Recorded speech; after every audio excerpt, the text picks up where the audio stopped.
Good afternoon and a warm welcome to Nationwide, live on the network service of the NTA. I am Ifoma Ojinta. President Muhammadu Buhari has sympathized with the government and people of Borno State over the terror at Auno, which claimed many lives, including travelers, with a call on the civil populace to intensify support to the security operatives to end the insurgency.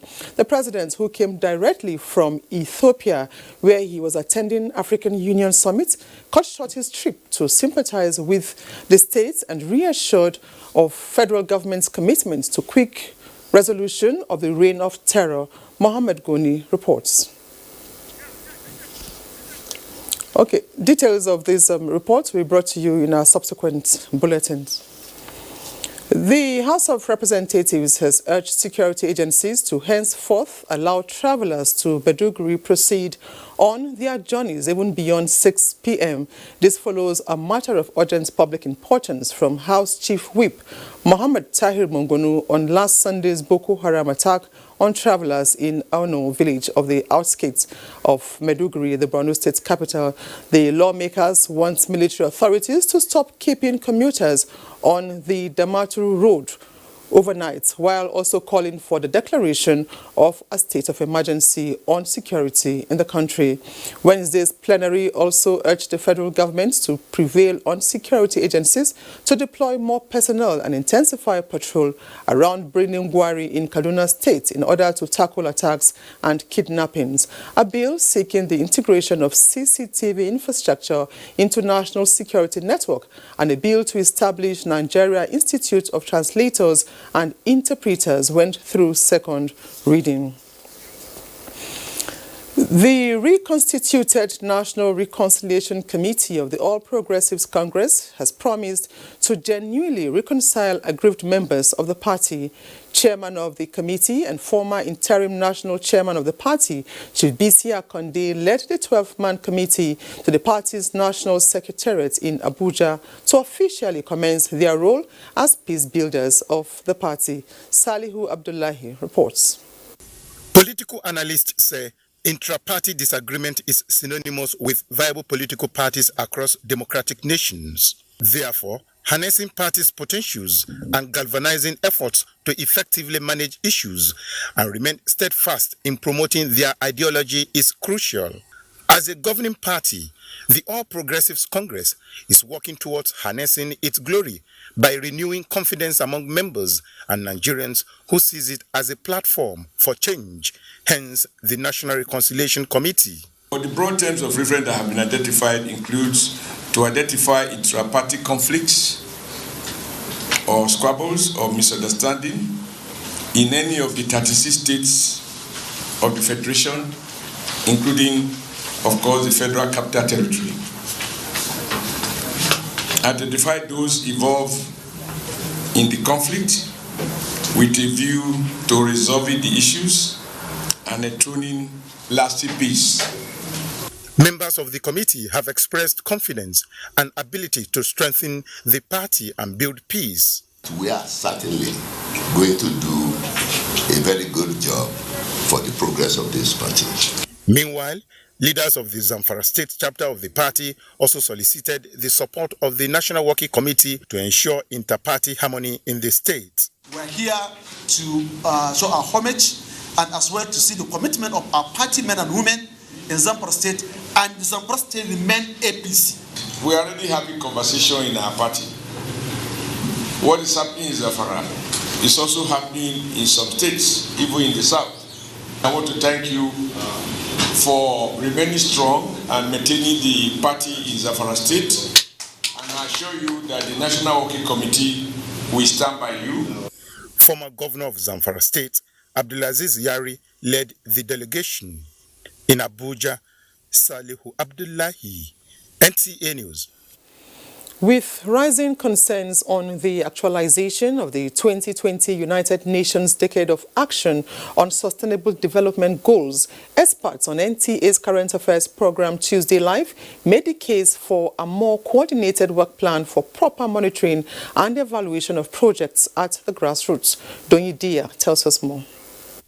Since its adoption in 2015, a huge expectation has risen on the United Nations Decade of Action on Sustainable Development Goals, a shared vision to end extreme poverty, rescue the planet, and build a harmonious and peaceful society for all.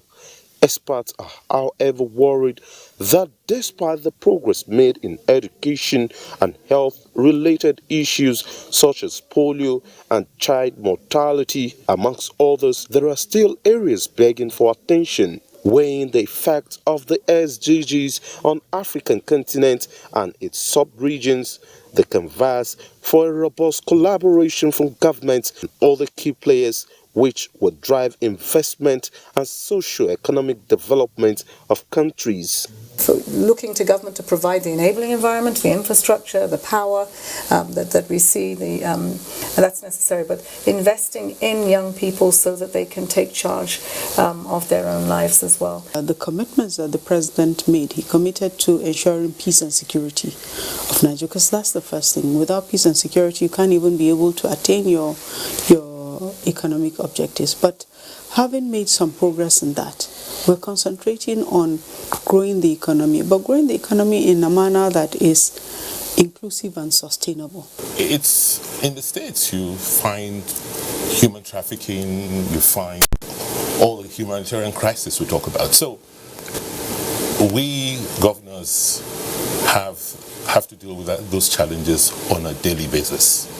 And so for us, the SDG cannot and should not just be another global concept. It must be a concept we own. It has to be part of our planning process. What we try to do in civil society is to ensure people are empowered at the grassroots to make specific demands, and then what we seek to do is to find ways of channeling those demands from citizens to governments. On security and regional instability, especially in the West African region, the guests recommend a review of protocols on regional integration and trade liberalization, as well as the recharging of the Lake Chad Basin. In Abuja, doing Dia NT News. In the meantime, guests on NTA's flagship program Good Morning Nigeria have called for an urgent need to review the 2015 APES bank regulations to allow family members easy access to their deceased relative bank deposits in order to address the speculations going around that bank managers and staff take over the money of their dead clients after years of dormancy. Mojanatu Adam Said monitored the program and now reports. The general consensus of guests is that the volume of funds left in Nigerian banks by deceased clients is in the volume of billions of naira. And in many cases, the immediate family may not even be aware of such banks' balances. They, however, suggested that regulators should, as a matter of necessity, make policy for easy access for the names of king or the beneficiaries of the account in case of the demise of the account holder. A whole department has now been created in the CBN called Consumer Protection Department, where this kind of complaints could be initiated too, even, like I said, by third parties, in this case, these deceased heirs or beneficiaries, and that could initiate some form of action. But for now, the bank itself, I think, ordinarily, like I said, based on all those requirements of confidentiality and banker-customer relationship, could hardly want to come to the aid of the deceased. Maybe majority of Nigerians do not have wills, either because they don't have money to will or because many of them do not believe in the will system. I'm a lawyer for about 35 years, but I'm a Muslim. I don't believe in writing wills, because the Sharia law has provided for how my estate will be distributed after I pass away. They added that family members on their part should be transparent with each other in their dealings in banks and other financial institutions. Somebody who opens an account, maybe when he starts working and is unmarried, he picks a brother or a friend as next of kin, and he even forgets to change over after after marriage, either to the wife or to the children if they are of age. Now there is a problem of a relation, either distant or close relation. Who is the next of kin? What will the bank do? And also another way of doing it is by having a joint account.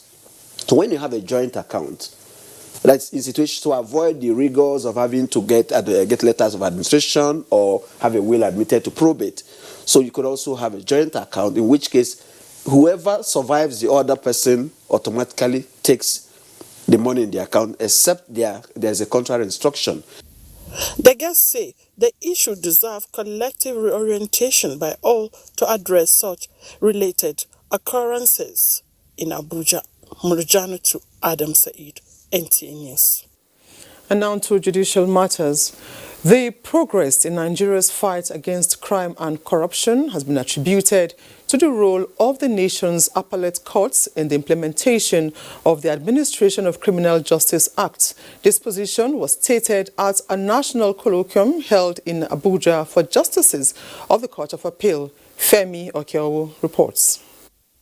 The colloquium, which is jointly organized by the Center for Social Legal Studies, the National Judicial Institute, and the MacArthur Foundation, brought together justices of the various divisions of the Court of Appeal in Nigeria.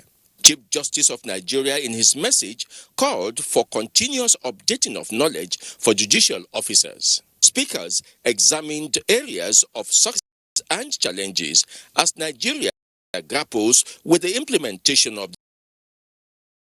judicial system, one of great concern for the President of the Court of Appeal.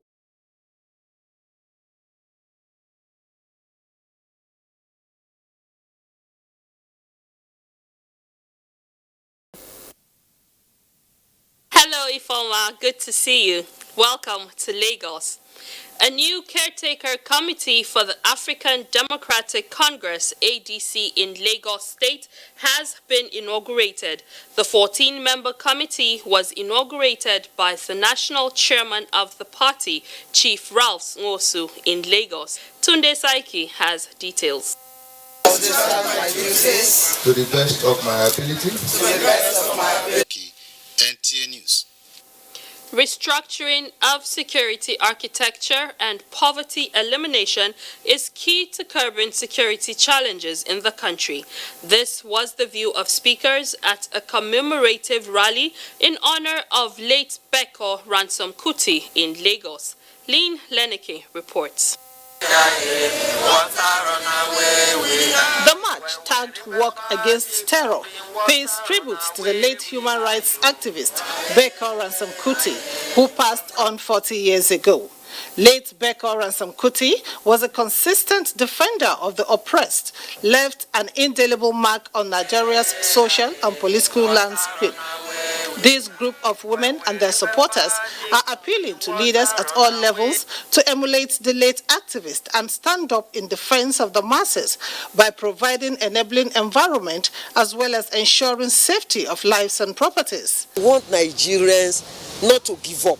They should agonize less and organize more. We should rededicate ourselves to the struggle for a better Nigeria. The ultimate solution is to have a program that will ensure jobs are provided, houses are provided, a conducive living environment for Nigerians. Patriotism is an act of giving your life to your country unconditionally, without expecting anything in return.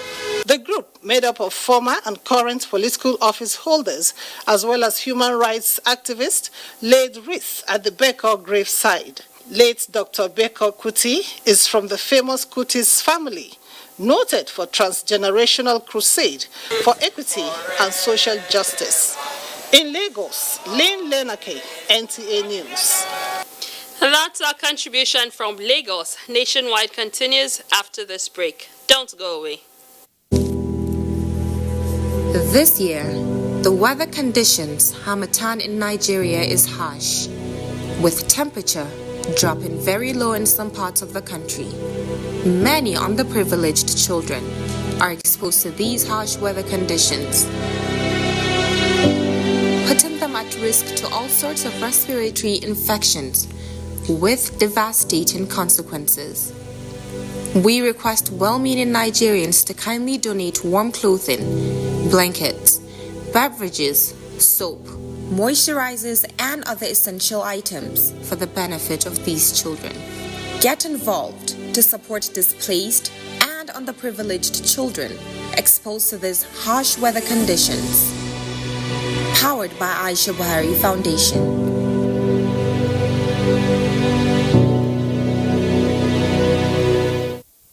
The attention of the Nigeria Social Insurance Trust Fund has been drawn to activities of some unscrupulous fraudsters who have been using the fund's name and also the photograph of the managing director and chief fraud unsuspecting members of the public. We reiterate that the Nigerian Social Insurance Trust Fund does not in any circumstance demand money or donations of any kind from any member of the public in any guise. NSITF is charged with the implementation of the Employees Compensation Act 2010, which enables compensation in the event of death, injury, disease, or disabilities arising out or in the course of employment. Individuals, groups, or organizations that transact business with sponsors of such scams do so at their own risk. For more information, please visit our website on www.nsitf.gov.ng or call us on telephone number. Management Announcer. From the creeks of the Niger Delta to the Atlantic Ocean, inland waters and beyond,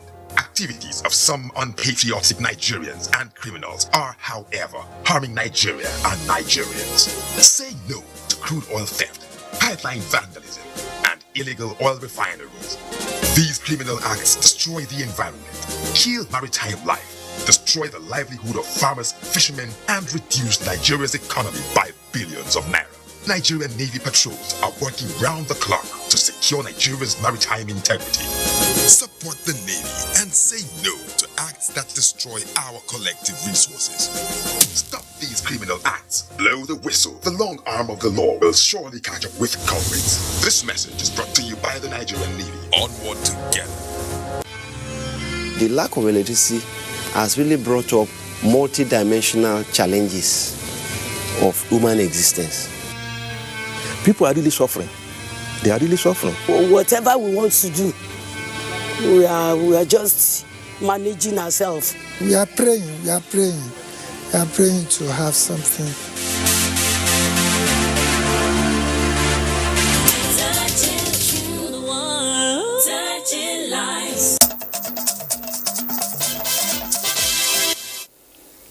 Thanks for staying tuned. Nigeria's rich cultural potential was for the second time displayed on the world stage at the Black and African Festival of Arts and Culture, tagged FESTAC 77. Since then, nothing has been heard about the festival. Adiola Komiakere is standing by to tell us more. Hello, Adiola. FESTAC 77 was also known as the second Black Festival of Arts and Culture, and was a major international festival which held from January 15 to February 12 in 1977. At that time, it was the largest Pan-Africa gathering to ever take place, where for one whole month, the African culture was showcased to the world in terms of music, fine arts, literature, dances, and what have you. Now, 56 nations featured about 16,000 participants in that festival. It included the legendary Stevie Wonder and Miriam Makeba of South Africa. The emblem Now, what inspired this initiative? Simple. It was to promote Black culture and civilization. The name of the festival was changed from the World Black Festival of Arts and Culture to Second World Black and African Festival of Arts and Culture. All of this was in order to accommodate the realities of Africa unity. I also have someone who was actually part of the FESTAC 77 when it happened in Nigeria way back then, 43 years ago, and he is none other than Yusuf Maitama Ibrahim. All right, was the essence actually fulfilled for peace and African unity? Apart from the pomp and pageantry, the dance and all, the Doba, some of the best brains around the Black world were all in Nigeria. there was high hopes then that, well, this is the beginning of the march, to freedom or something. If you consider why the festival was conceptualized in the first instance, it was supposed to be a celebration of Africa's culture, our arts and culture. And basically, if you're celebrating arts and culture, it's like our total way of life, our music, our artifacts, our language, and so on. So I think it's very relevant. But my only problem is the lack of continuity. So studio is back to you. Many thanks, Adiola. And as Nigeria marks the 43rd anniversary of the end of FESTAC 77, Eve Oyakire reports on the sculptor whose work became the face of the festival. The year 1977, when the Festival of Arts and Culture was to hold, the face of Idia was chosen as the symbol for FESTAC 77. Guess what? It came under the stable of a Benin man, now Chief Joseph Ibinovia, also known as Alufa. NTA went in search of this man who capped the name of Edos in gold with the global recognition the symbol brought. We met him sculpting as he took us down memory lane. When they choose it, they found it everywhere in Benin Kingdom. They didn't see the head, but they see the picture which the British sent from London. When the federal government tell British government to bring that one in their possession in London to bring for use for FESTAC festival, then the British say then Nigeria will pay £2 million for 1 month rentage. Then the one I carve, they show it for screen, for telly. The old one in British Museum, they show it. The two, they show it, look at everything correct. Yes. Now joining me from our Lagos studio to speak further on FESTAC 77, 43 years after, is Abiodun Abi. He's the Director of Events, National Theatre. Thank you very much, Mr. Abi, for joining us on Nationwide today. Yeah, thank you. Okay. Now, 43 years after FESTAC 77, where are we today?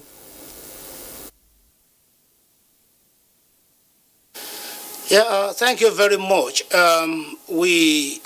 First of all, I think we should be talking about what the festival set out to achieve when it was conceived.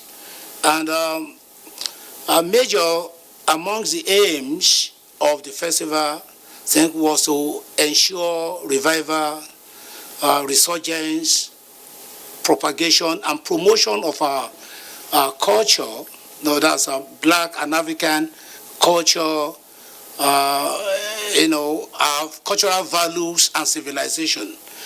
To a large extent, I would say that, okay, then that was achieved. Another aim was to promote better international and interracial, understanding. Yeah, as a then, immediately after, I will say with perfect aplomb that that was also, achieved. And another aim was to project our artists, our performers, writers, and all that, their work to the world to ensure global acceptance, for them. And I think that actually provided a good window for the whole world to view what we have, and I think we were accepted. But today, I would say that we may not able to say perfectly, that we have been able, to sustain the gains. What with all the problems that we have around the world, even among, brothers and sisters in Africa, the latest being, the problem in South Africa and the rest of them. And I was expecting also that there ought to have been a follow-up to FESTAC 77, knowing fully well that the first edition happened in Dakar in 1966. So if another one, a larger one for that matter, was caused to happen in Lagos, Nigeria in 1977, this is 2020. I think by now, before now, we ought to have had another one if actually we are, very serious about, what we consider to be the aims and objectives. Because I believe that if periodically we bring brothers and sisters together, that will, in an environment of conviviality and jollity, and peace, I think that will foster unity and peace amongst us. We interact often. Okay, thank you very much, Mr. Abiodun Abe, Director of Events, National Theatre. Thank you very much. Now, moving on, the federal government has developed a new manual to regulate and standardize construction and installation of electricity infrastructure in the country. This is to address challenges of poor network and loss of lives. Minister of State for Power, Godi Jediagba, urged operators in the distribution subsector of electricity to comply with the new guideline. Joshua Ojito reports. In many parts of the country, evidences of electricity installations are visible, through which key players in the electricity industry say such installations fall below standard. The consequences are poor network, as well as loss of lives and property. Now, the federal government is addressing sharp practices in the sector with a new guideline for operators in the distribution value chain to ensure consistency and best practices in installations. The cases of burnt meters or burnt transformers or blown equipment would not be a frequent thing as it is today, because standardized equipment will be imported for this function. So therefore, we would be beneficial to all of us to adhere to the instructions contained in the manual. Any installation that is thus commissioned for use without the certification, such installations are declared illegal. There are expectations among industry players and the consumers that the manual will improve service delivery. In Abuja, Joshua Ojito, NTA News. Following the recent release of rainfall pattern prediction for the year 2020 by NIMET, the Nigerian Hydrological Service Agency echoed the need for flood-prone states, including the FCT, to prepare for probable flooding this year. This warning has put emergency managers in the FCT on their toes to prepare for any eventuality, as FEMA and the other sister agencies went on assessment tour of the prone locations in some parts of the FCT. Rosemary Motelel Bilal captured the tour. By Nigerian Meteorological Agency, the previous floodings, which according to experts is the result of rapid urbanization of the city, has consistently wreaked havoc with lives lost. The story in the year 2019 is not different, and that has necessitated this on-the-spot assessment by disaster managers. Development control were there, and they really answered in the affirmative. That is supposed to be there. That is it. It is in the act. So any person that obstructs the water course, when we remove, they should pay. Other activities and other construction work that need to be done that will help the situation as much as possible, prioritize that location and we hope before the rainy season. The initiative is to enable stakeholders strategize for focused response and mitigation in the case of eventualities. And this is where the FCT Emergency Management Agency comes in. All the agencies are trying to see how they can work. With this development, by the time we submit our report, the Honorable Minister, who is very keen about it and also desirous of saving lives and properties of the residents of the FCT, definitely something good will come out of it. For now, attention is given to Galadimawa, Doko, and Lokogoma amongst worst hit locations across the city, with plans to assess other places. Rosemary Morteleng, Bilal, NTA News. Let's now join Larry in Ibadan for more reports from that axis. Hello, Larry. Good evening, Ifoma, and welcome to Ibadan. President Muhammadu Buhari has been commended for tackling most of environmental challenges in Osun State.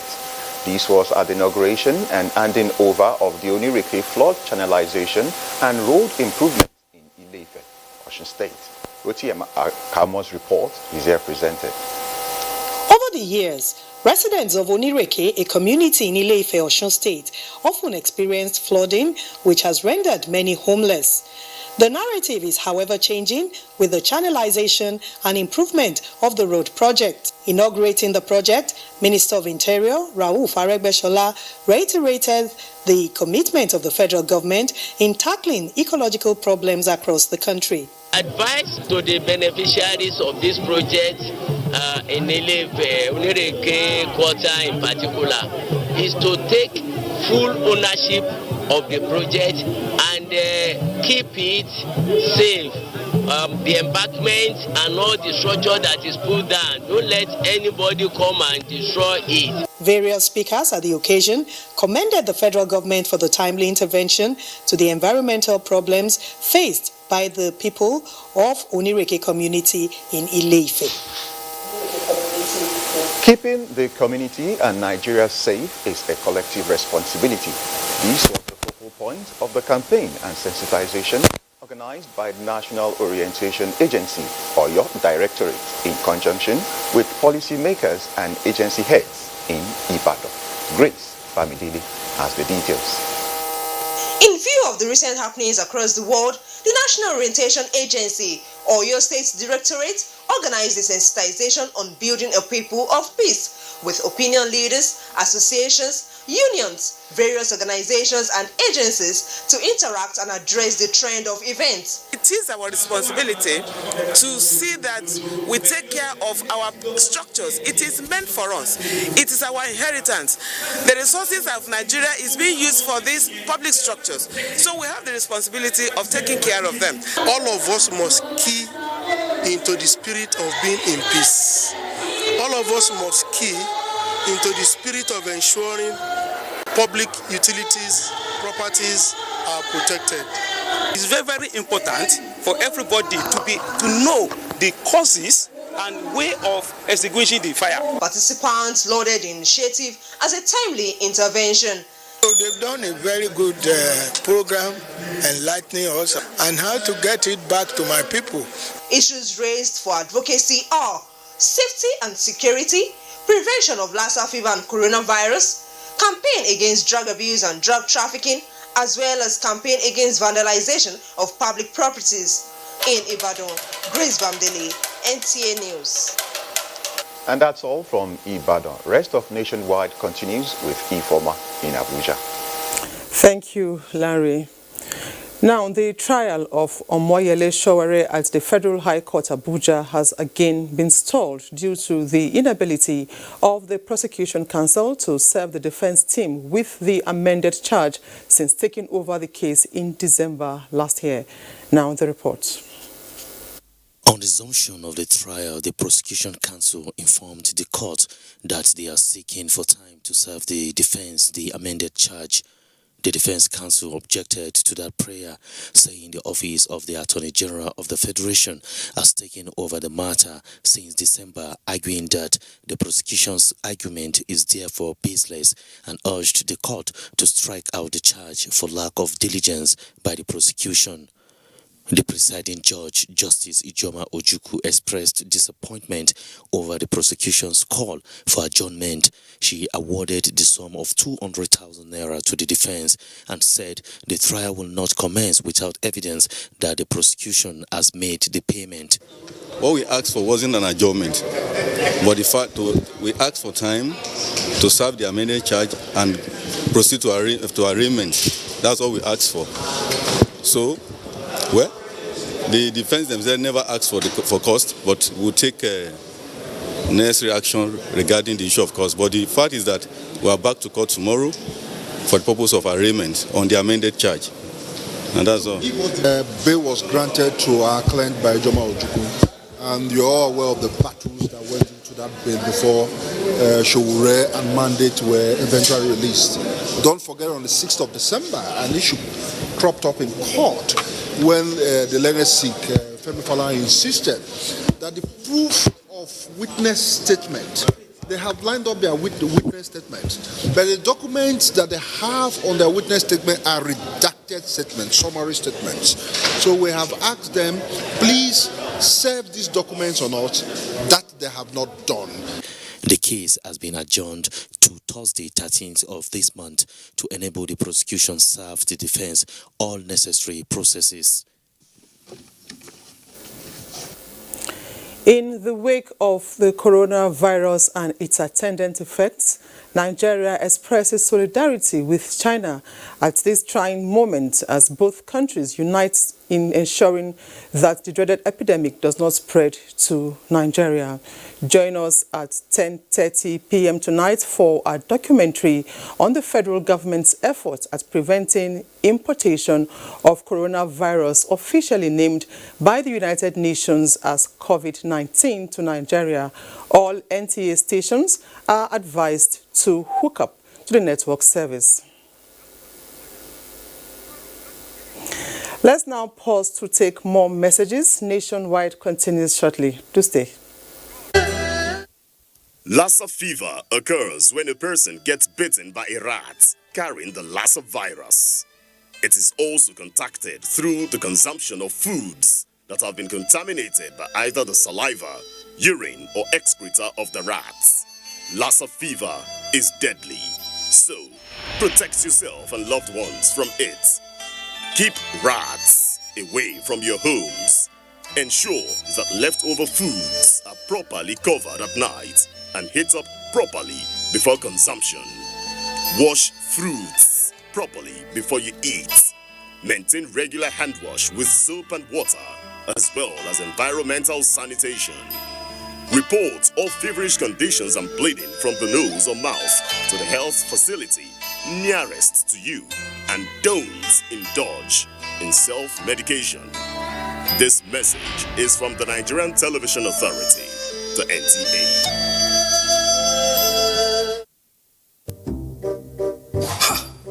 Not so fast. Look, I'm tired. I want to check out of this country for greener pastures. Just calm down for a moment. Please sit down. Do you have a job where you're going to? No, but someone is arranging, Listen, Alinko. Checking out of this country without proper planning means one thing. Unimaginable begin. I've been in the diaspora, but legitimately doing great things at home and abroad. As I've been saying, without the proper footing abroad, the risk is not worth it. Listen, Alinko, it's better to be home than be trapped abroad, or even end up in prison.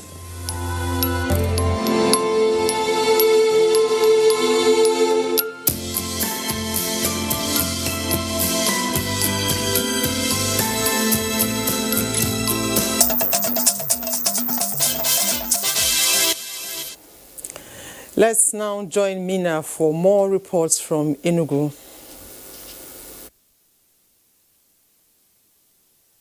Good afternoon, Ifoma. Welcome to Enugu.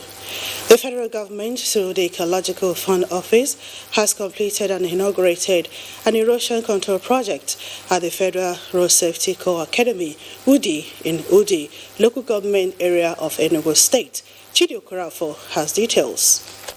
The project was one of the 23 ecological intervention projects approved by President Buhari and awarded by the Ecological Fund Office Tender Board in August 2018. The Deputy Chairman, House Committee on Ecological Fund, noted that the project will address the devastating effects of flooding and erosion menace within the academy, as well as reduce dangers to lives and properties in Udi local government area and its environs. Today's project commissioning and handing over must be commended, as it will offer the community an opportunity to take ownership of the project in order to ensure its care, maintenance, and sustainability. Permanent Secretary, Ecological Fund Office, represented by Deputy Director, Soil Erosion and Flood Control, Mr. Matthias Eluma, commended President Muhammadu Buhari for his support and approval, which led to the timely completion of the project. The project was initiated through a request for an urgent intervention forwarded to the Ecological Funds Office by the Commandant of the Road Safety Corps. representative of the Federal Road Safety Corps Academy reacted to just. Mr. President, sincerely, since assumption of duties since 1999, there has been a turnaround in the Federal Road Safety Corps. He is the only president for now in the records we have in terms of achievement in the Corps who has really taken safety on our road to another level. The event featured inauguration and handing over of certificate of completion to the Federal Road Safety Corps Academy, Uji, Enugu State. In Enugu, Chidi Okrafo, NTN News. Traders at the cattle market in Umuche, a Lok Panta, Umundochi local government area of Abia State, are counting their losses as a result of fire outbreak that destroyed property and goods worth millions of naira. Chinyere Okoli has the details of this report. On a visit to assess the level of damage at the cattle market, Governor Kezi was assured of more firefighting equipment to help contain further occurrence. He commended the traders at the market for their peaceful conduct and cautioned Abia residents to be careful on how they handle inflammable materials in this dry season, but was grateful to God that no life was lost. So we are going to do all we have to make sure we provide more firefighting equipment and locate the tracing throughout the streets so that we can have access to them. The Administrative Secretary of Umuche, the Loba Cattle Market, Prince Awa Hassan, explained that they woke up on Friday morning to discover that fire had gone into sections of the market, stressing that all efforts to put off the fire was not successful. He revealed that they lost more than 100 shops and unestimated cash in the inferno and solicited for government assistance. If properly managed, this is the big cattle market east of the Niger. And with the help of the government and all the security apparatus, we have tried to maintain peace and stability in the market. Incidents of fire outbreaks in Abia State has become too many as residents challenge relevant government authorities to rise to the challenge. In Umuche, NTA News. That's it from Enugu. It's back to you, Ifoma, for a continuation of Nationwide. Many thanks, Mina. Now, for effective and efficient service delivery, as well as enhancing performance at all levels, the National Youth Service Corps has engaged inspectorate officers of the Scheme for Capacity Building Workshop in Kefi, Nasarawa State. Suleiman Uwe Musa reports. The 2020 NYSC Inspectors Capacity Development Program drawn participants to interact and sharpen their skills in fulfilling the obligation of their mandate. Director General NYSC Brigadier General Shuaibu Ibrahim challenged participants to reflect the General Code of Conduct of Public Service and adhere strictly to established. Calls for a workshop is a follow-up to that, so that we have something to